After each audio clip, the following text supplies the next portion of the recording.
Good morning to everyone. आपका एक बार फिर स्वागत है introduction to accounting class 11th की सीरीज़ में, जिसमें हमने 3 अच्छे से क्लासेस कंप्लीट कर ली हैं, जिसमें हमने बहुत सारे कंसेप्ट सीखे हुए हैं कि अकाउंटिंग क्या होती है, बुक कीपिंग क्या होती है, हमें अकाउंटिंग कैसे करनी है, what are the various types of subsidiary books, what is the difference between book keeping and accounting accountancy. ये सारे के सारे कंसेप्ट हमने बहुत अच्छे से कंप्लीट किए हुए हैं। जिन बच्चों ने अभी तक कोई क्लासेस नहीं देखी हैं वो पहले प्रीवियस क्लासेस देख लीजिए, क्योंकि आपका अगर कंसेप्ट बिल्ड करना है, परफेक्ट बनना है आपको अकाउंटेंसी में, तो आपको वो सारी लेक्चर सीरीज़ देखना पड़ेंगी। और जिन्होंने अभी न्यू एडमिशन लेना है क्लास 11th में, वो अभी से देखना स्टार्ट कर लो, क्योंकि जब आपकी एडमिशन होंगी वो थोड़ा लेट होती हैं क्लास 11th की, तो तब तक आपके बहुत सारे चैप्टर कंप्लीट हो चुके होंगे और तब तक आप वो वाले बच्चों से बहुत आगे निकल चुके होंगे जिन्होंने अभी बुक्स भी नहीं खरीदी हैं और जिन्होंने पढ़ना भी स्टार्ट नहीं किया है। ऐसे भी बहुत सारे कॉम्पिटिटिव एग्ज़ाम्स होते हैं जिन पे अकाउंटेंसी क्लास 11th बेसिक होती है, वो आती ही आती है। अगर आपको वो वाले भी कुछ एस्पायरेंट्स मेरे साथ जुड़े हैं तो मैं उनके लिए भी कहूँगा कि आपके लिए बहुत इंपॉर्टेंट रहेंगी ये सीरीज़, और वीडियो को ज़्यादा से ज़्यादा शेयर कर दीजिए और लाइक भी कीजिए वीडियोस को, और मुझे बता दीजिए कि ये कंटेंट में क्या इंप्रूवमेंट्स और किया जाएगा। आपकी तरफ से अगर कोई सजेशंस आएंगे तो हम उस पर वर्कआउट करेंगे।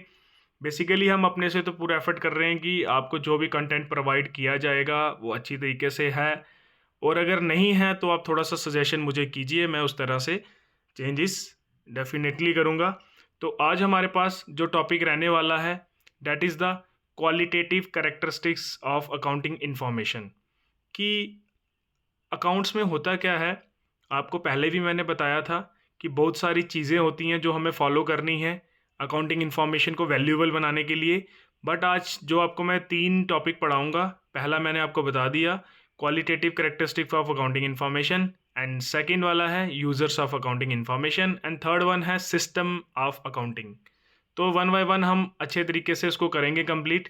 तो पहले मैं आपके लिए लेके आया हूँ qualitative characteristics of accounting information. देखो, हमने क्वांटिटेटिव कैरेक्टरिस्टिक्स तो अच्छे से स्टडी आउट किया कि मैंने आपको बार बार बोला कि अकाउंट्स में वही ट्रांजैक्शन को रिकॉर्ड किया जाता है जो किसी न किसी तरीके से फाइनेंस नेचर के साथ इंटरलिंक्ड हो, और जो फाइनेंस नेचर के साथ इंटरलिंक्ड नहीं थी वो ट्रांजैक्शन हमने बुक्स ऑफ अकाउंट्स में रिकॉर्ड नहीं की, ना ही वो होती हैं। ये आपको ध्यान में रखना है। तो सबसे पहली हमारे पास जो क्वालिटेटिव कैरेक्टरिस्टिक्स रहने वाली है that is the reliability. Reliability मतलब जिस पे हम विश्वास कर सकें। ठीक है, हम विश्वास किस चीज़ पे कर पाते हैं, जिसका कोई ना कोई प्रूफ हो। तो इसलिए जो accounting information should be reliable. Reliability कैसे पता चलेगी? व्हेन वो ट्रांजैक्शन वेरीफाइबल होनी चाहिए, फ्री फ्रॉम द बाइसिस होनी चाहिए, एंड मटेरियल एरर से परे होनी चाहिए, वही अकाउंटिंग इन्फॉर्मेशन पे हम रिलायबल हो सकते हैं, अदरवाइज हम रिलायबल नहीं हो सकते। तो आई थिंक आपको रिलायबिलिटी अच्छे से समझ आया है। Next one is relevance. Relevance means हम देखो यार, एज लोकली हम बात करते हैं ना यार, ये चीज़ मेरे लिए रेलेवेंट नहीं है यार। रेलेवेंट का मतलब क्या होता है कि ये मेरे काम लायक चीज़ नहीं है, जो मुझे अभी इंफॉर्मेशन चाहिए थी वो ये नहीं है, और मैं इससे कोई डिसीज़न नहीं ले पा रहा हूँ, ये मेरे लिए फालतू है। तो हमारे अकाउंट्स में भी बोला जाता है कि जो रिक्वायरमेंट्स को मीट नहीं करती regarding the decision making power, तो वो चीज़ें हमारे लिए रेलेवेंट नहीं होंगी। तो हमें इंफॉर्मेशन वही तरीके से प्रोवाइड करनी है यूज़र को जो उसके रेलेवेंट हो। अगर कोई हमारे से प्रॉफिट एंड लॉस अकाउंट मांग रहा है ना, तो you have to provide a profit and loss account, not a ledger. I think आपको क्लियर हो चुका होगा। Third one is understandability. ये बहुत इंपॉर्टेंट चीज़ है भाई, अंडरस्टैंड। जब तक आप समझ नहीं सके किसी चीज़ को तो आप डिसीजन क्या लोगे, है ना?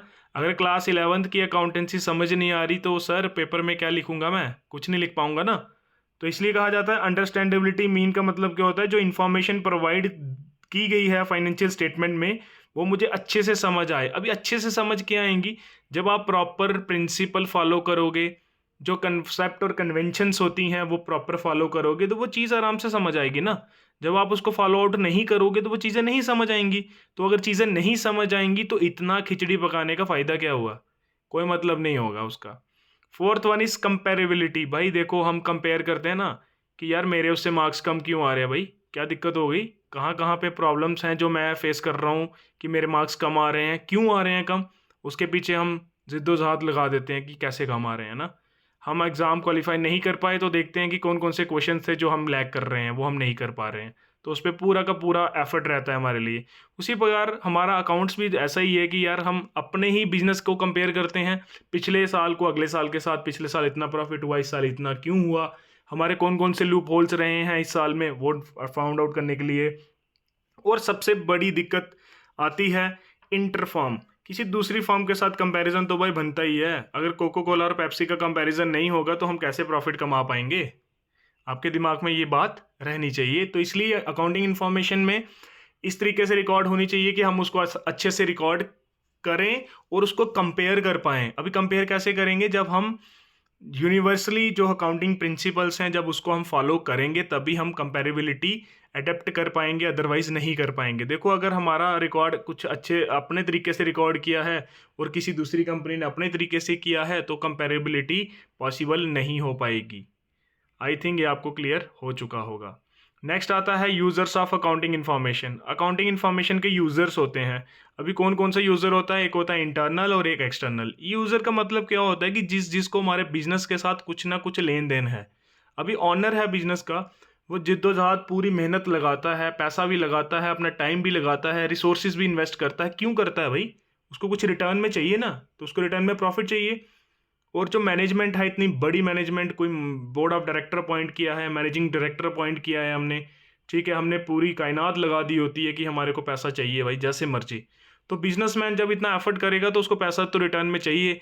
तो एक्सटर्नल में हमारे एम्प्लॉयज़ काम करने आ रहे हैं भाई, बैंक हमें लोन दे रहा है, इन्वेस्टर हमारे बिजनेस में इन्वेस्ट कर रहे हैं, क्रेडिटर हमें उधार पे गुड्स दे रहे हैं, और गवर्नमेंट ने हमारे से टैक्स लेना है भाई, GST, goods and service tax.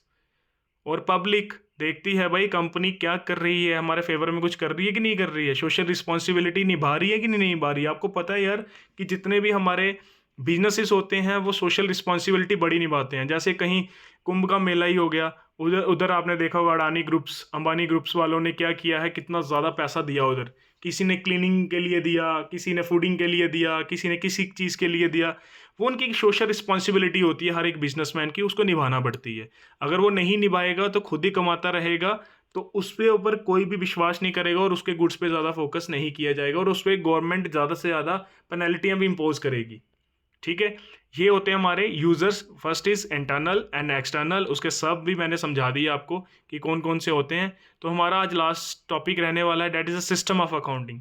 देखो यार, पहले ज़माने में क्या होता था, सिंगल एंट्री सिस्टम फॉलो होता था। सिंगल एंट्री सिस्टम को हम एक और चीज़ बोलते हैं, that is the incomplete records, जिसमें हमें रिकॉर्ड्स कंप्लीट नहीं होते। अभी बोलेंगे भैया क्यों नहीं होते कंप्लीट रिकॉर्ड? इसमें हम सिर्फ पर्सनल अकाउंट और कैश बुक मेंटेन करते थे और कुछ मेंटेन ही नहीं करते थे हम। तो हम बोलते थे कि यार छोड़ो, क्या फ़ायदा इतना टाइम वेस्ट करने का। बट वो जो सिस्टम था ना, वो सिस्टम अच्छी तरीके से हमें ना प्रॉफिटेबिलिटी शो करता था, ना ही हमें फाइनेंशियल पोजीशन शो करता था। और हम मतलब कि कॉम्प्रिहेंसिवली अगर हम स्टडी करना चाहें अकाउंट्स को तो हम नहीं कर पाते थे। तो वो सिस्टम हमारा कहीं ना कहीं लैग डाउन करता था। बट जो डबल एंट्री सिस्टम है, इसमें each and every transaction is to है रिकॉर्डेड, उसका डेबिट और क्रेडिट नेचर रहता है ट्रांजेक्शन का, वो सारी की सारी रिकॉर्ड की जाती हैं और फुली अकाउंट कॉम्प्रिहेंसिवली इंफॉर्मेशन हमें मिलती है बैकआउट में जब हम पूरी तरीके से अकाउंट्स को मेंटेन कर देते हैं। तो ये थे हमारे दो सिस्टम ऑफ अकाउंटिंग। इसके साथ ही हमारा chapter number first that is the introduction to accounting is to completed, ये कंप्लीट हो चुका है। अगर किसी को कोई डाउट है तो वो मुझे कमेंट बॉक्स में कमेंट कर दो, मैं आपको क्लियर करवा दूंगा।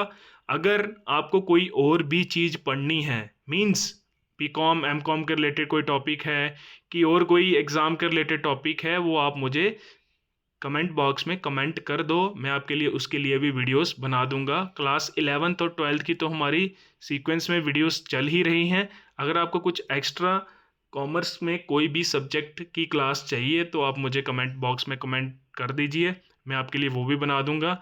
और ज़्यादा से ज़्यादा वीडियो को शेयर कीजिए, और जो 11th वाले बच्चे हैं उनसे ज़्यादा से ज़्यादा शेयर करो, क्योंकि उनको ही बेनिफिट ज़्यादा से ज़्यादा होने वाला है, क्योंकि उन्होंने अभी कॉमर्स का बेस क्लियर करना है।